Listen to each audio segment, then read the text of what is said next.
What's up, KG? Kapag may anak ka na, parang bawal ka na magkamali sa pera. Isang emergency lang, ubos ang ipon. Kaya ang tanong, kailangan mo ba talagang yumaman muna bago ka magsimulang mag-invest o may mas simpleng paraan? Pag-usapan natin, let's go! May anak ka na ba? O balang araw gusto mo magkaroon? Kung oo, alam mong iba na ang pakiramdam kapag hindi na lang sarili mo ang iniisip mo. May gatas, diaper, check-up, may tuition para sa future. At minsan, pagkatapos ang lahat ng gastos, ang natitira na lang sa wallet mo, halos wala. Kaya maraming magulang ang nagsasabi, kapag lumaki na ang sweldo ko, saka ako mag-iipon. Paano kung di dumating yung panahon na yon? Ang pinakamalaking mali, ito ang napapansin ko. Hindi kulang ang sipag ng maraming magulang. Kulang ang sistema. Kapag may sobrang pera, gastos. Kapag may bonus, reward sa sarili.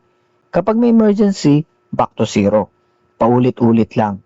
Hindi dahil tamad, kundi dahil walang consistent na habit. At dito pumapasok ang isang simpleng concept. Hindi kailangan malaki agad. Mas importante ang consistency. Halimbawa, may dalawang tatay.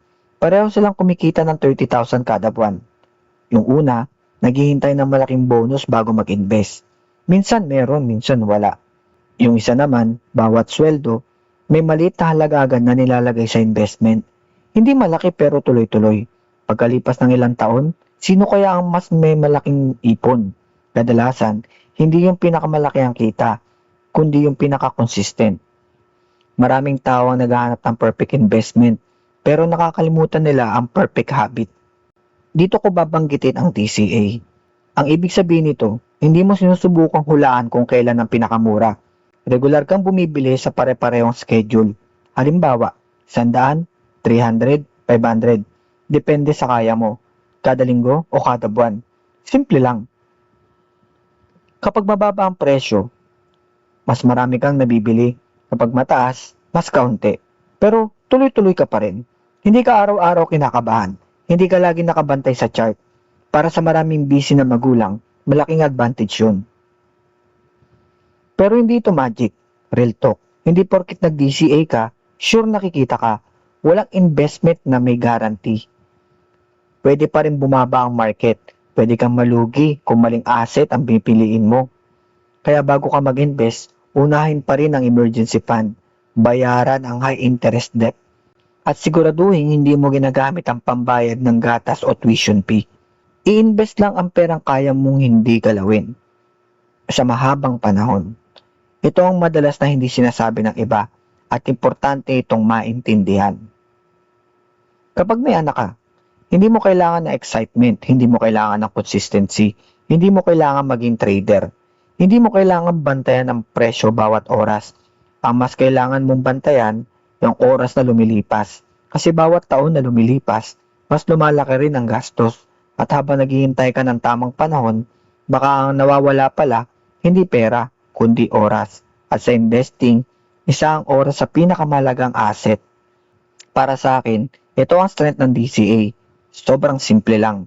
Madaling sundan, bagay sa taong busy.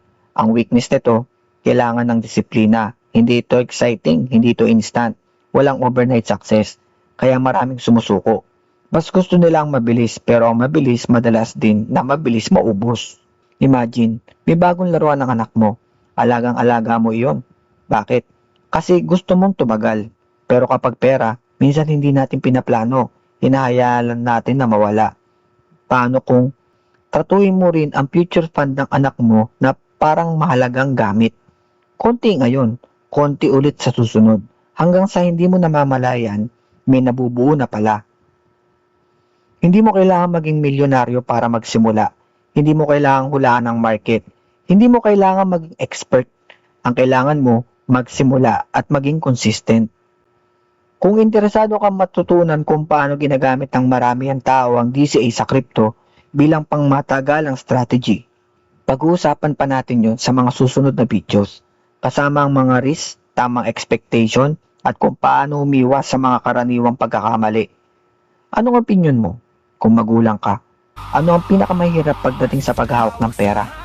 Comment mo dyan sa baba. At kung gusto mo ng mga practical na usapan tungkol sa crypto, investing at financial habit, subscribe na dito sa aking channel. Game on!